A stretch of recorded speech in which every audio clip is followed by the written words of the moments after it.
우리 이혼했어요라는 프로그램 혹시 아세요? 우리 사회 이혼에 대한 시각이 많이 달라졌다는 것은 요즘 많이 느끼는 부분인데요. 예전에는 이혼이 알리고 싶은 그렇죠. 그런 내용은 아니었거든요. 근데 당사자가 직접 이혼을 공개적으로 이야기한다. 그것도 방송에 나와서 과거와는 달라지는 어떤 이혼에 대한 시각 차이가 많이 생긴 거 아닌가. 또 이혼율도 많이 높아졌고요. 그렇죠. 네.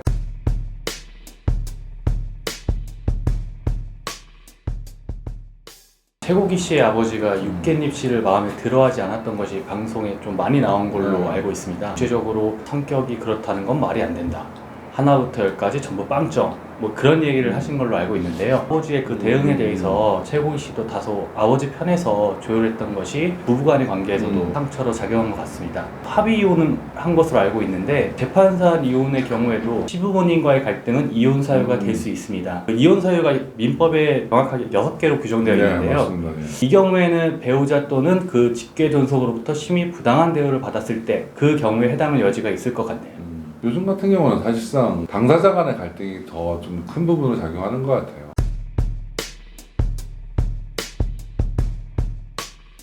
이혼을 하려고 하면은 마음 먹은 순간부터 이혼에 필요한 증거들을 수집하게 되거든요. 이혼 사건이 되면 상대방은 배반감에 치를 떠는 경우가 많아요. 저 사람이 6개월 전부터 나하고 이혼하려고 이렇게 녹음을 해왔구나. 이혼 소송을 한번 겪고 나면은 서로 간의 관계가 안 좋은 게 7, 8에서 시작했다면은 막 10이 넘는 경우가 많이 생겨버려요. 너무 가혹하다고 여겨질 정도로 폭행이나 학대 또는 중대한 모욕을 받았을 경우를 이혼 사유로 들고 있습니다. 사실 실무적으로 부당한 대우에 의해서 이혼 사유를 인정하는 경우는 쉽게 찾아보기 어렵더라고요. 이혼 사유로까지 보려면 가족 내 갈등으로 모욕이 있었다는 점과 이에 대한 음성 녹취, 동영상 촬영, 그리고 진단서 등이 수집되어야 할 것 같습니다.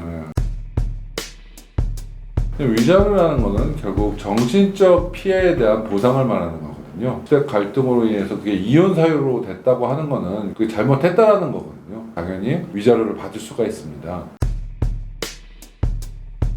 물론 시누이, 시동생, 처제와의 갈등으로 이혼이 가능하기도 하는데요. 이 경우에는 앞서 말씀드린 것 같이 시부모님의 경우처럼 그 경우와는 좀 다릅니다. 시누이 등과의 갈등은 기타 혼인을 계속하기 어려운 중대한 사유가 있는 데에 해당한다고 주장 입증해야 할 것 같습니다.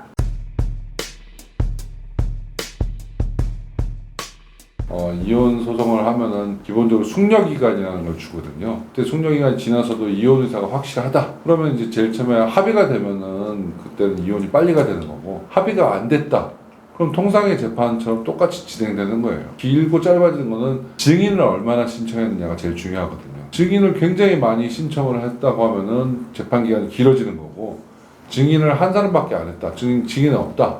그러면 재판 기간이 굉장히 짧아지기 때문에 일률적으로 얼마의 기간이 걸린다라고 얘기하는 건 좀 무리가 있을 것 같습니다. 사회적으로는 황혼 이혼이 증가하고 있다고 합니다. 자녀를 독립시킨 이후에 이혼을 미루다가 이혼을 하는 경우가 많은 것 같습니다. 최근 통계 자료에 의하면 30년 이상 된 부부의 이혼율이 17%가 증가했고, 이혼 부부 절반 이상은 동거 기간이 20년 이상 된 부부라고 하거든요.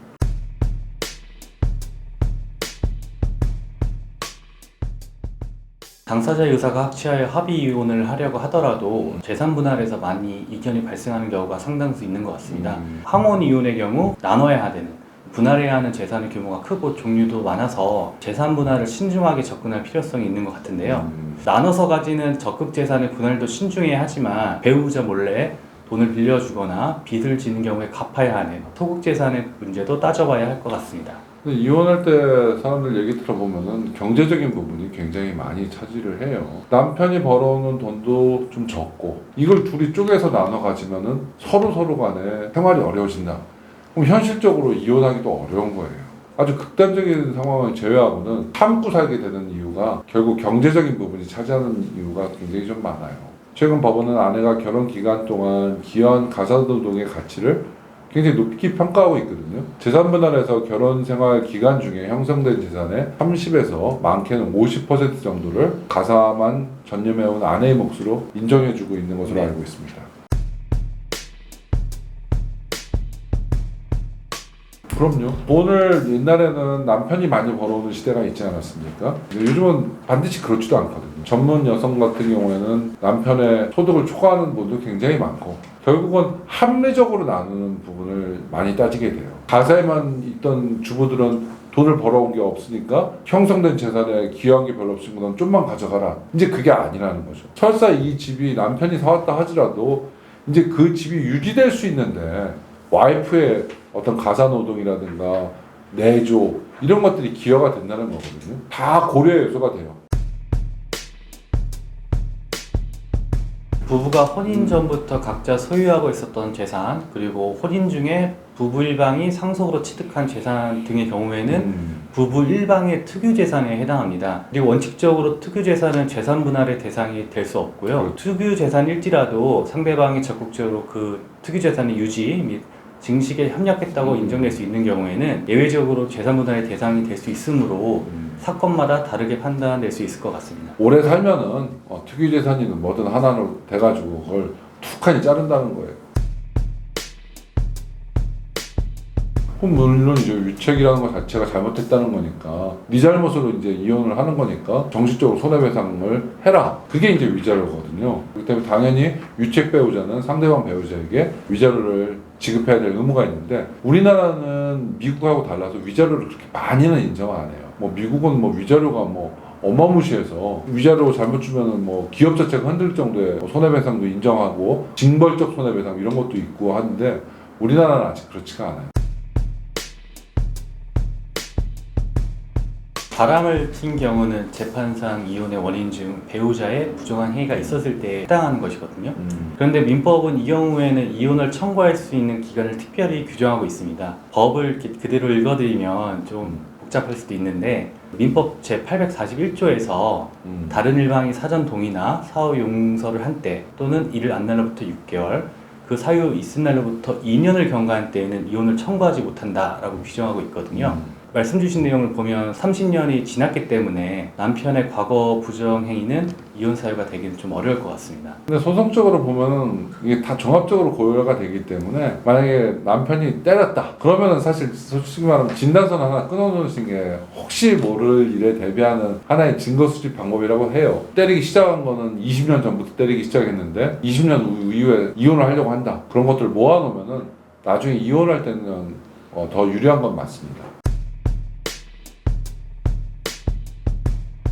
조론이 저한테는 멀리 있는 내용인 것 같긴 한데요. 조론은 그 결혼 생활을 졸업한다는 의미라고 사용된다고 합니다. 당사자들이 합의해서 서로 터치하지 않으며 사는 것인데 그래도 법적으로는 혼인관계가 유지되는 것이거든요. 따라서 이혼을 전제로 한 재산 분할이나 위자료는 청구할 수 없고 법적으로는 부부이기 때문에 생활비는 요구할 수 있을 것으로 보이는데요. 우리 민법은 부부간에는 서로를 부양할 의무를 규정하고 있고 생활비 지급이 부부간의 부양 의무의 가장 중요한 부분이기 때문이죠. 이혼을 하게 되면 재산 분할을 해야 되니까 재산 분할을 피하기 위한 어떤 편법적인 방법으로 쓰이고 있다는 얘기도 들었어요. 그러니까 조론이니까 너는 네가 각자 알아서 살고 나는 내가 살게.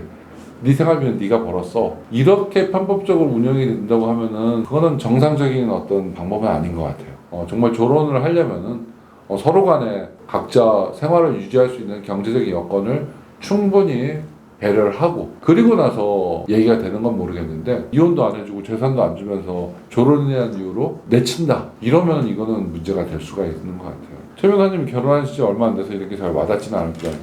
예, 이제 결혼한 지 1년 한 4개월 정도 지났는데요. 아직 신혼이라 이혼은 생각하지 않고 있습니다. 그래서 시부모님들은 새로운 며느리에 대해서 불만은 없으세요? 저희 부모님들은 저희 아내를 굉장히 그래. 사랑하고 아껴줘서 저보다도 아껴주시는 것 같습니다. 이혼도 어떻게 보면 받아들일 수 있는 하나의 절차라고 생각하면서 쿨하게 이혼하고 또 쿨하게 또 교류를 하면서 사는 부부들도 많이 봤거든요. 사회적 풍속도가 이제 변화되고 있는데 그거에 맞춰서 이제 상대방을 배려하는 이혼 문화가 좀 좋은 문화로 정착될 날도 올 것 같아요. 네. 그래서 오늘은 이혼 쪽에 대해서 한번 얘기를 나눠봤는데요. 여러 가지 생각해볼 부분이 많은 것 같습니다. 더 재미나고 유익한 주제를 가지고 여러분을 다시 찾아뵙도록 하겠습니다. 감사합니다. 감사합니다.